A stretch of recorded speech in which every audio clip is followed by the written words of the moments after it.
সারা বছর প্রতিনিয়ত আমাদের যেহেতু যে সিজনাল যে বিষয়টা রয়েছে গ্রীষ্মকালীন এবং শীতকালীন, সেইভাবে আমরা আমাদের ক্যালেন্ডারগুলোকে আমরা সাজানোর মাধ্যমে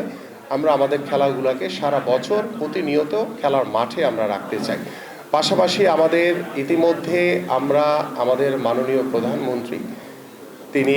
সিদ্ধান্ত নিয়েছেন যে আমাদের খেলাধুলাকে আমরা পেশা হিসেবে প্রতিষ্ঠিত করতে চাই, এবং সেটারও বিষয় নিয়ে আমরা বিশদভাবে আলোচনা করছি যে কোন ক্রাইটেরিয়ায় কিভাবে আমরা সেটাকে প্রত্যেকটি খেলোয়াড়দেরকে একটি বেতন কাঠামোর ভিতরে নিয়ে এসে আমরা সেটাকে নিশ্চিত করতে চাই। পাশাপাশি আমাদের আগামীর বাংলাদেশে আমরা জাতীয় যে শিক্ষাক্রম আমাদের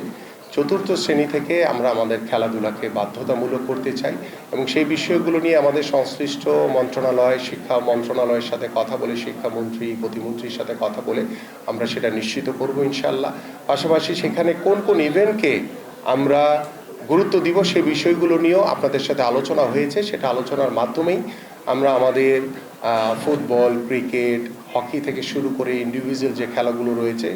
যে খেলাগুলোকে সর্বোচ্চ গুরুত্ব দিয়ে আমরা সাব গেমস কিংবা এশিয়ান গেমস কিংবা ভবিষ্যতে অলিম্পিকে ভালো কিছু করার যে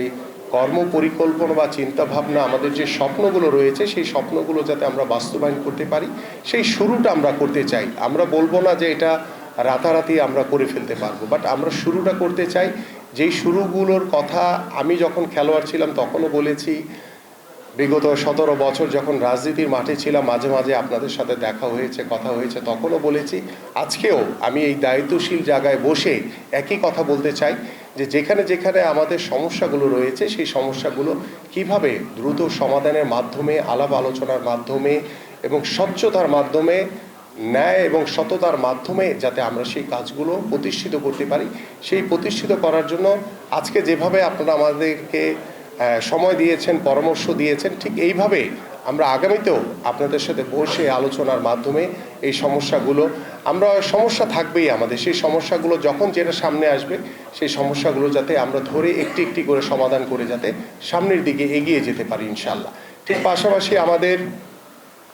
যে গ্রামীণ জনপদ সহ আমাদের ঢাকা মহানগরীতে খেলার মাঠের অনেক অভাব রয়েছে, এবং সেই বিষয়গুলো নিয়েও আমরা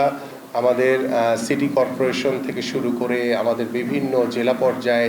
যে খেলার মাঠের যে অভাব সেগুলো আমরা সংশ্লিষ্ট প্রত্যেকটি জেলার ডিসিদের সাথে কথা বলে কিভাবে আমরা দ্রুত এই খেলার মাঠ তৈরি করে আমরা যাতে আমাদের ওই এলাকার তরুণ এবং যুবকদের জন্য খেলার মাঠ উন্মুক্ত করে দিতে পারি সেই পরিকল্পনাগুলো আমরা নিব। এবং পাশাপাশি আমাদের যে ক্রীড়া নীতি রয়েছে সেই ক্রীড়া নীতিও আমি আলাপ আলোচনার মাধ্যমে আমরা যেখানে যেখানে পরিবর্তন করা দরকার, যেখানে আরও সহজ করা দরকার, যাতে সর্বাত্মকভাবে আমরা যাতে তৃণমূল পর্যায়ে আমরা খেলোয়াড়দের কাছে বা আমাদের যে স্পোর্টস মিনিস্ট্রির যে দায়িত্ব সেটি তো খেলোয়াড়দের জন্য, এবং সেই খেলোয়াড়রা যদি ভালো থাকে তাহলে আমার দেশের ক্রীড়া সংগঠক,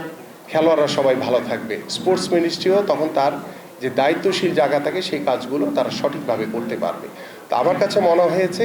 যে আমরা আজকের যে মতবিনিময় সভা এবং সেই সভার মাধ্যমে আমরা যেই পরামর্শগুলো আপনাদের কাছ থেকে পেয়েছি সেগুলো আমরা ইতিমধ্যে আমরা নোট ডাউন করা হয়েছে, এবং সেই আলোচনার মাধ্যমেই আমরা পরবর্তীতে আমরা আপনাদের এই পরামর্শকে সর্বোচ্চ গুরুত্ব দিয়ে আমরা সেই কাজগুলোকে ইনশাল্লাহ কার্যকর করতে চাই। আপনাদের সবাইকে ধন্যবাদ, ভালো থাকবেন, আবারও আপনাদের সাথে দেখা হবে ইনশাল্লাহ। আমি বিশ্বাস করি আপনারা আমাদের পরিবারের একজন, আমিও আপনাদের পরিবারের একজন। এভাবেই আমরা